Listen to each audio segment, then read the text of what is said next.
ayyuu keessa sheexanni baheera. Maashaallah kana booda nama reebuun hin jiru, nama dabaadabuun hin jiru, nama xafaaxafuun hin jiru, nama tumuun hin jiru. Kana booda nama loluun hin jiru. Kana booda bakka waanuma hin taane odeessuun hin jiru. Ayyuu baga gammaddee baga fayyitee bakka. Asay nageessi ishee kabira nageessi nakunu har'a milkoofte ayyuu milkoofteetti. Baga gammaddan hundi keessan hunduma keenya gammada kanatti maaliif seetanii ayyuu yoom nama tumte yoom maal goote ne yaaddoo keessa jirra qaama garuu sheexanichi mataarra koree waan hin taane dalaksisu irraa deemeera. Iyyaasu galatoom ishee kabira geessite taatis. Nagaa waaqee hunduma keessanii faa baay'atu kabajamtoota hordoftoota akkam jirtu nagaa keessanii ani baay'ee nagaa ku galata waaqaa ta'u baga jiraattu magaala geessanii. Egaa ayyuun har'a laayifii TikTokii seentee turte jechuudha. Laayifii TikTokii seentee edaasheen haga yoonaayyuu gaabbii ajaa'ibaa keessa jirti. Argitanii jiruu gaabbii jiraatti. Amma fakkeenyaaf namni tokko qaawaa isheen jetti ilaala.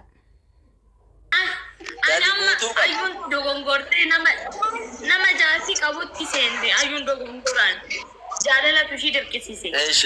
Amma boleewwan tiyammaa akka miidhaman hin barbaadu'an. Ayyuun miidhamtee jirti bakka an takka rakkoon qabu jedheen callise. Boleewwan koof immoo barumsa kennuu qaba. Kutannoo ana fudhadheerra. Kanaaf adara nama jaarsti qaburti dubartoota keenya hin heerumina. Ayyuun kunuutti ayyuun jechuudha. Amma yoonaallee jiruu gaabbii akka isheen jiraattu haga har'aa jechuudha. Kana har'a laayifii seente jechuudha. Haga yoonaa jiruu gaabbii jiraatti jechuudha. Jiruu gaabbii kana jechuun kanarraa kaastee dubartoota illee waan akkasitti hin galiinaa. Jetteetu ani barumsa sini dabarsa. Ana jaalalatu na dirqisiisee jette jechuudha. Argitan mitiire? Yeroo namni itti mudiddee yeroo namni ishee gorsu diddee yeroo birri kennamuuf diddee amma gaabbii sanarraa kaatee shamarran illee gorsaa jirti jechuudha. Namni jireenya keessa jiru yoo itti gaabbatee akka koon ta'ina, akka koo hojii kanan hojjetina, akka koo kanatti hin galina, akka koo suuqii akkasiin hin banatina, akka koo asiin hin bayina, akka koo achiin hin bayina, akka koo nama mana keessatti hin gashina. Yoo maal ta'e yoo miidhame waan sana keessatti miidhame yoo arge jechuudha. Na ayyuun akkanatti boba'aa jirti isin jedha. Ganaa bobaata. Maal na dhibeenaan. Maaliif seetanii hamma sumayyaan bobaate ganaa bobaataan jedhe. Cubbuudha baay'ee ani akkan bobaata siin jechuu barbaadee toon taane cubbuu si qabaa jechuudhaan direct. Cubbuu namaas si qaba. Ammayyuu si gaabbisiisee miti silaa namni jireenya isaatti gammadee. Wiitu sini seerumtani jedhama sila utoo hojii akkasii hojjettani jedha utoo hojii sanatti gammadaa ta'e utoo itti boqataa ta'e utoo aaratti galfataa ta'e nama kaanillee achi keessatti waama nama kaanillee achi keessatti hawwa ture. Garuu isheen achi keessattis hin boqanne achi keessattis hin aaran galfanne achi keessattis humaan arganne. Dhageessamite achi keessatti waan isheen argatte yoo jiraate gaabbii argite bakka qofummaa argatte kunoo. Sa'idoo Yemen jira jette ayyaanaan an qofaan oolaa jette ayyaanaanii qofaan oolaa sa'idoon illee Yemanii hin dhufne haala inni deemeef hin mijanneefi jechaarte jechuudha. Innaa habiibti amma hamma yoomitti gaabbiidhaan jiraatta xayyib. Hamma yoomitti gaabbaa jiraatta. Hamma yoomitti boo'aa jiraatta. Iska machee amma yoomitti afuura gaabbiitiin jireenya sana keessa jiraattare gaabbiidhaan jireenya jiraatanii yoo namaa hin milkaa'u namaa siin tasaaka'u humaan ta'u innaa se'idoodhaa fi sarpiraayiziin godhaa itti tokkuma se'idoo yeroo baqaansaa eessaa dhufu Yemanii dhufu sarpiraayiziin isa godhaa innis yuutuubiin isaayyuu 400 darbee bubbuleera. Kanaaf umaa qopheessamee fi hin beeku, kabajamee fi hin beeku.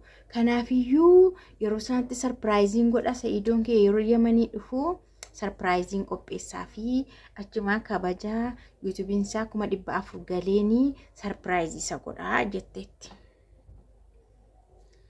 Laayif irratti haasofte baay'ee ganama haasaa turte laayif seente. Inni kan biraamu qofummaa isheetti dhaga'ame ibsachaa turte qofaan teessee idoon achi ture. Ayyaanaan illee achi turan illee qofaa kiyyeen jira. Raamin jettee shamarran tokko tokkoon immoo shamarrantu maal jedhan seetan laayifii seenanii nunis akka keeyii jaarsa namaatti heerumuu barbaannaa itti tokko. Jaarsa namaatti isoo heerumne gaariidha jennaan. Gasti isaanii keessa namni tokkos jira maaliif jennaanii isa dhama'ataa isa qabu isa hojii qabu isa waa qabutti heerumna malee maaliif lafaa kaasnee hojii rakkannaa inni ol siqeen jaarsa namaa ta'eefaa waa qabaa jedhan. Jennaan ayyuun asumaa kaateetu kan ishee jetteen isin jaarsa jaartii qabutti hin duutanii heerumtu jette. Jaarsa jaartii qabutti maali gaa kunoo anarraa baradhaa dhuguma ayyuurraa baradhaa. Garuu ilaala tokkoffaa ayyuura lammaffaa immoo dubartoota ilaalcha isaan qaban dubartoota hunda miti baay'ee dubartii tokko jirti kan jaarsa namarraa fudhachuu bartee kan bakka jechuun amma tokko dubartiin tokko dhuftee jaarsa keessa soo maxxantee maal jette atillee aariidhaan hillikii keessa galtee xiiqii qabattee nama sana hin dhiista aartee bobaatee jechuudha. Isheen immoo laxxaqaxeettee fuuluma dhiqatteetu habiibtiin dhuftee mana keetti meeshaa keetti ol galtee qabeenya jaarsa keenyaatti. Isatiin dhama'attanii isasin maal jettan. Yoo inni sirraa hirmaate illee barri siif isatu dhama'e, siif isatu dadhabee fide. Siif isatu lafa keessa daaraa keessa wal hurgufee hojjetee kuufate. Yoollee irraa hirmaattee ati deemte'u inni hirmaate iyyuu qabeenya jaarsa keetti. Isheen garuu zinnat qamcac mac jettee dhufteetu siitum jechuudha nyaata qabeenya nyaatuma nyaanirra nyaatumadha. Innaa akkasitti jechuudha ayyuun har'a kan isheen haasa'aa turteen siniin jedha laayif irratti. Anyways ayyuun maa tokko gammachuun qabdu agaarraallee gammachuun qabdu agaarraallee boqonnaa qabdu jiruun ishee jechuudha. Ammoo Sa'iidoon cilla jedhee kun Yaman deeme. Durayyuu karaa hafuura baafatu dhabe natti fakkaata. Sa'iidoon durayyuu karaa hafuura baafatu dhabeera ayyuu biraa fagaachuu barbaade. Kunoonnoo silaa yookaan yoo dhabe sillee hin deebi'u ture raas hin deebi'u ture yoo deebi'u. Sa'iidoo siinillee nagaadhaan si agalchu kaatochumatti haftee humaallee nun dhageessisne.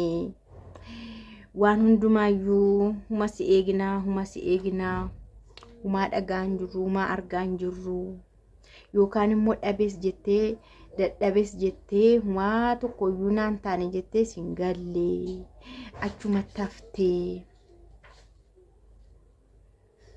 na ayyuun illee si yaaddeetti kunoo bisootii haasofti laayif irratti gadi baatee gaabbii qabdu ibsachaa jirti. Suru baay'ee jechuudha kanaafuu mee kottu mee